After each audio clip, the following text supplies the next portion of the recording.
Now here is the different terminologies related to the hydrogen. Like you know very well that what is molecular hydrogen. Normally hydrogen present in diatomic form, which is known as molecular hydrogen. We will also discuss here nascent hydrogen, atomic hydrogen, hydrogen ion and hydride ion. यहाँ पे differentiate करने के लिए भी आता है paper में, like आता है differentiate between nascent hydrogen, molecular hydrogen, differentiate between atomic hydrogen, nascent hydrogen, differentiate between atomic hydrogen, molecular hydrogen. तो इनमें डिफरेंशिएट करने के लिए भी आ सकता है। तो आपको पहले तो डेफिनेशन क्लियर होनी चाहिए कि बेसिकली सारी टर्मिनोलॉजीज जो हैं ये होती क्या क्या है। So first one is the molecular hydrogen. So you know very well naturally जो हाइड्रोजन मौजूद होता है वो इन the form of diatomic molecule होता है और वही आपके पास क्या कहलाती है, मोलिकुलर हाइड्रोजन। यानी कि हम इसको कैसे रिप्रेजेंट करते हैं, H2 फॉर्म में करते हैं, जो कि हमने इससे पहले बहुत सारी स्लाइड्स पे देखा भी है। Nascent hydrogen is also known as newly born hydrogen. Why we call as newly born hydrogen? Because it is prepared or produced during chemical reaction. ये किसी भी केमिकल रिएक्शन के दौरान उसी के स्टेप्स में बन रहा होता है। कोई रिएक्शन हो रहा है, उसका बाय प्रोडक्ट हमें क्या मिलता है, नेसेंट हाइड्रोजन मिलता है। और नेसेंट हाइड्रोजन का हम शो कैसे करते हैं, स्क्वायर ब्रैकेट में एटॉमिक हाइड्रोजन लिखकर। ये स्क्वायर ब्रैकेट है, उसके अंदर एटॉमिक हाइड्रोजन आप लिख देंगे तो ये शो करेगा ये नेसेंट हाइड्रोजन है जो कि ड्यूरिंग केमिकल रिएक्शन बना है। तो hydrogen atom produce during a reaction like acid metal reaction, जो कि हम यहाँ पर डिस्कस करेंगे, which later on turns into molecular hydrogen is known as nascent hydrogen. अब ये लाइन क्यों लिखी हुई है यहाँ पर, बिकॉज ये nascent hydrogen बहुत ज्यादा रिएक्टिव होता है। अगर इसको कोई और सब्सटेंस मिल जाए रिएक्शन करने के लिए तो ये तो उससे रिएक्शन कर जाएगा, अदरवाइज ये अपने ही दूसरे nascent हाइड्रोजन से मिलेगा और मोलिकुलर हाइड्रोजन बना लेगा। तो जैसे ही ये बनते हैं, अगर इनको कोई और चीज ना मिले तो फौरन से दोबारा रिकम्बाइन होके दोबारा मोलिकुलर हाइड्रोजन बना सकते हैं। ये बहुत ज्यादा रिएक्टिव होते हैं, जैसे मैंने आपको बताया कि जैसे ही बने वैसे ही चाहेंगे इनका रिएक्शन फौरन किसी से हो जाए। It's energy depends upon reagent. अब रिएजेंट पे डिपेंड करेगी रिएजेंट कितनी फास्टली हो रहा है, वो एक्सोथर्मिक है या एंडोथर्मिक है, तो उस पर एनर्जी डिपेंड करेगी इसकी कि यहाँ पर जो हाइड्रोजन बनेगा उसके पास एनर्जी कम होगी या ज्यादा होगी। लेकिन ओवरऑल ये होते रिएक्टिव नेचर के हैं और फौरन से रिएक्शन कर जाते हैं। यहाँ पे एग्जाम्पल दिया हुआ है, जिंक आपने लिया है, जिंक का रिएक्शन आपने करवाया है एसिड से विच इज HCl। जिंक आपने सॉलिड स्टेट में लिया है, HCl आपने लिक्विड स्टेट में लिया है। अब लिक्विड में आपने सॉलिड को डाला तो वो सॉलिड डिजोल्व होना शुरू हो गया। जब ये डिजोल्व होना शुरू हुआ तो उसने फौरन से इस Cl आयन से रिएक्शन किया और क्या बना लिया, जिंक क्लोराइड बना लिया। जिंक क्लोराइड आपको मिल जाएगा, साथ में आपके पास जो हाइड्रोजन बच गया वो किस फॉर्म में लिखेंगे आप, नेसेंट हाइड्रोजन के फॉर्म में लिखेंगे, क्योंकि ये ड्यूरिंग केमिकल रिएक्शन बना है। ये इस HCl से आपने ऑब्टेन किया है, इसलिए आपने क्या कहा, ये नेसेंट हाइड्रोजन है, न्यूली बॉर्न हाइड्रोजन अभी अभी बना है और बहुत ज्यादा रिएक्टिव होता है तो फौरन से कन्वर्ट हो जाएगा ये मॉलिक्यूलर हाइड्रोजन में, या किसी भी जो भी आइंस वहां पे अगर मौजूद है तो उनसे ये रिएक्शन कर जाएंगे। So it's all about the molecular hydrogen and nascent hydrogen. तो अगर molecular hydrogen और nascent hydrogen में आपके पास differentiate करने के लिए आए तो पहले तो आप लिख देंगे कि molecular hydrogen होता क्या है, डिफाइन करेंगे उसको। इसी तरह उसके आगे आप नेक्स्ट जो आप कॉलम बनाएंगे उसके आगे लिख देंगे डेफिनेशन ऑफ nascent hydrogen। दूसरा पॉइंट आपके पास क्या बन जाएगा, रिएक्टिविटी का, कि nascent hydrogen रिएक्टिव होता है, molecular hydrogen इतना ज्यादा रिएक्टिव नहीं होता। तीसरी आपका पॉइंट क्या बन जाएगा, आप एग्जाम्पल लिखेंगे कि प्रिपरेशन ऑफ नेसेंट हाइड्रोजन, और यहाँ पर आप preparation of molecular hydrogen. Preparation of molecular hydrogen में आप कोई भी पीछे जो हमने इतने सारे हाइड्रोजन प्रिपेयर किए हैं वो मेथड आप लिख सकते हैं, आपकी मर्जी, आप कोई भी मेथड लिख लें। आप डिकम्पोजिशन ऑफ अमोनिया वाला लिख लें, आप स्टीम हाइड्रोकार्बन वाला लिख लें, आप कोई भी प्रोसेस मोलिकुलर हाइड्रोजन की जो प्रिपरेशन का हमने डिस्कस किए हैं वो यहाँ पर मेंशन कर सकते हैं। तो जब भी डिफ्रेंशिएट करने के लिए किसी के लिए आती है तो आपने यही थीम फॉलो करनी है। पहले आपने उन दोनों टर्मिनोलॉजीज को डिफाइन करना होता है, फिर उन दोनों टर्मिनोलॉजीज के अगर रिएक्शंस हैं वो रिएक्शन मेंशन करने होते हैं कि कैसे प्रिपेयर हुआ है, अगर उनका सिंबल है सिंबल लिखते हैं और अगर कोई एग्जाम्पल है तो एग्जाम्पल लिखते हैं। तो आपने इस पैटर्न में उनको डिफाइन करना होता है। अब आप लोग मेन बात तो लिखते नहीं, आप डिफाइन नहीं करते कि ये मोलिकुलर हाइड्रोजन होता क्या है, नेशन हाइड्रोजन होता क्या है। पहला पॉइंट लिख देंगे कि ये रिएक्टिव नहीं होता, ये रिएक्टिव होता है, ये रिएक्शन नहीं करता, ये रिएक्शन करता है, ये इसको जो हमें इतना टेम्परेचर देना पड़ता है तो ये रिएक्शन करता है, इसको हमें टेम्परेचर नहीं देना होता, ये रिएक्शन कर जाता है। तो आप एक ही बात को जब 10 दफा घुमा के लिखेंगे तो आपको मार्क्स नहीं दिए जाएंगे।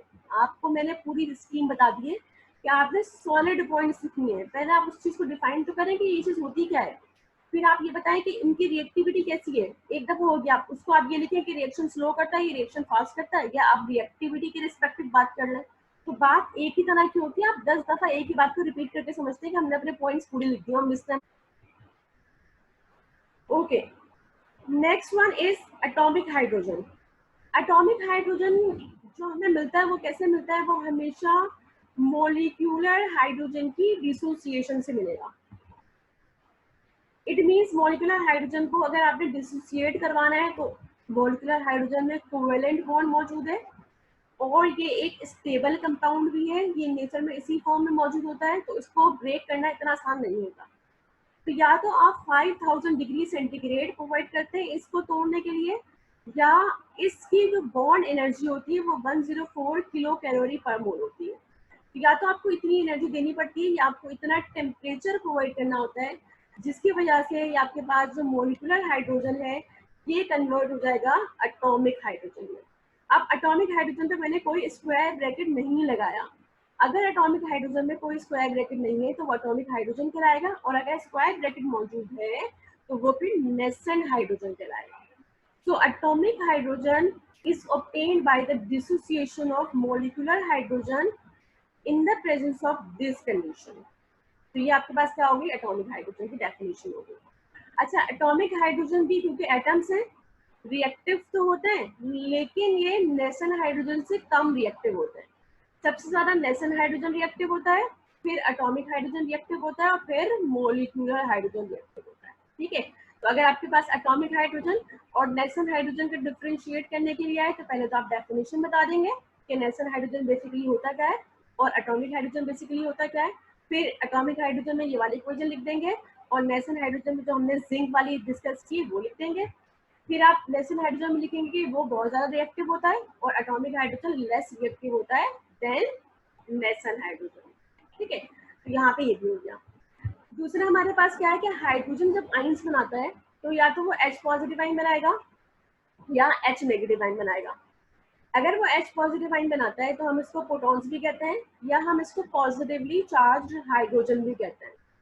अगर वो नेगेटिव आइन बनाता है यानी कि उसने एक इलेक्ट्रॉन को गेन किया है तो वो नेगेटिवली चार्ज हाइड्रोजन भी कहलाता है, या हम इसको हाइड्राइड आइन भी कहते हैं।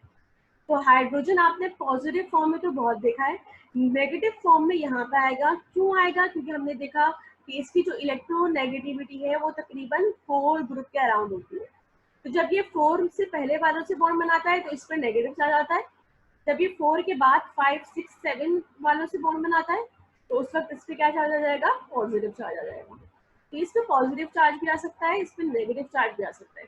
तो हाइड्राइड की पूरी केमिस्ट्री हम डिस्कस करेंगे नेक्स्ट क्लास में कि कितने टाइप्स के हाइड्राइड्स होते हैं, किन किन एलिमेंट से हाइड्रोजन बॉन्ड बनाता है तो नेगेटिव चार्ज आता है, और किन एलिमेंट से हाइड्रोजन अगर बॉन्ड बनाता है तो पॉजिटिव चार्ज आता है। तो नेक्स्ट क्लास में हम इनकी पूरी केमिस्ट्री डिस्कस करेंगे।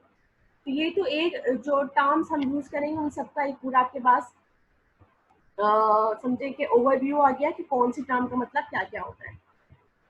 ठीक है, अब आगे बढ़ते हैं इंशाल्लाह। Now atomic hydrogen. तो एटॉमिक हाइड्रोजन को हमने अभी बात की है कि एटॉमिक हाइड्रोजन बेसिकली कैसे बनता है, by the dissociation of the molecular hydrogen. अब डिसोसिएशन ऑफ मॉलिक्यूलर हाइड्रोजन भी दो मेथड के थ्रू हो सकते हैं। एक आपके पास थर्मल डिसोसिएशन है। Thermal dissociation means you will provide heat and by providing heat the molecular hydrogen will dissociate into its component. Here you can see when hydrogen is treated under 5000 degree centigrade, so it will produce atomic hydrogen. दूसरा आपके पास क्या है, from electric discharge. क्या आपने electricity की presence में इस hydrogen को ब्रेक किया है और वो कन्वर्ट हो गया है किस फॉर्म में, एटॉमिक हाइड्रोजन में। तो व्हेन आपने हाइड्रोजन मॉलिक्यूल लिया है, आपने इलेक्ट्रिक डिस्चार्ज किया है और लो टेम्परेचर रखा है, कितना रखा है 1 मिलीमीटर टू 0.1 मिलीमीटर, तो ये कन्वर्ट आपके पास हो जाएगा किस फॉर्म में, एटॉमिक हाइड्रोजन की फॉर्म में। तो ये दो प्रिपरेशन है जिसके थ्रू आप एटॉमिक हाइड्रोजन को प्रिपेयर कर सकते हैं। तो अगर आप डिफरेंशिएट भी लिख रहे हैं तो आपकी मर्जी है, आप एटॉमिक हाइड्रोजन की एग्जाम्पल में उसका जो मेथोडोलॉजी है वो चाहे तो ये बता दें कि ऐसे प्रिपेयर होता है, या चाहे तो ये बता दें, ठीक है। तो इलेक्ट्रिक डिस्चार्ज से भी आप इसको ब्रेक करवा सकते हैं और आप इसको हीट देके भी ब्रेक करवा सकते हैं। ओके, आगे बढ़ते हैं। Now properties of atomic hydrogen. Atomic hydrogen आपके पास ज्यादा रिएक्टिव होता है मोलिकुलर हाइड्रोजन से, लेकिन ये लेस रिएक्टिव होता है नेसन हाइड्रोजन से। जैसे मैंने आपको अभी लास्ट स्लाइड में बताया कि नेसन हाइड्रोजन सबसे ज्यादा रिएक्टिव है और उसके बाद एटॉमिक हाइड्रोजन है, और सबसे कम रिएक्टिव कौन है, मोलिकुलर हाइड्रोजन, क्योंकि वो स्टेबल है ना, वो इतने आराम से रिएक्शन देगा। तो atomic hydrogen is much more reactive than molecular hydrogen. Reaction of molecular hydrogen required 104 kilo calorie पर मोल। अभी हमने पीछे देखा कि अगर हमने मोलिकुलर हाइड्रोजन को ब्रेक करवाना है तो हमें कितनी एनर्जी देनी होगी, 104 किलो कैलोरी एनर्जी प्रोवाइड करेंगे तो वो ब्रेक होगा और फिर वो रिएक्शन करेगा। अभी तो रिएक्शन नहीं करेगा क्योंकि उसका डुप्लेट कंप्लीट है। Most of the reaction of atomic hydrogen place at orderly temperature.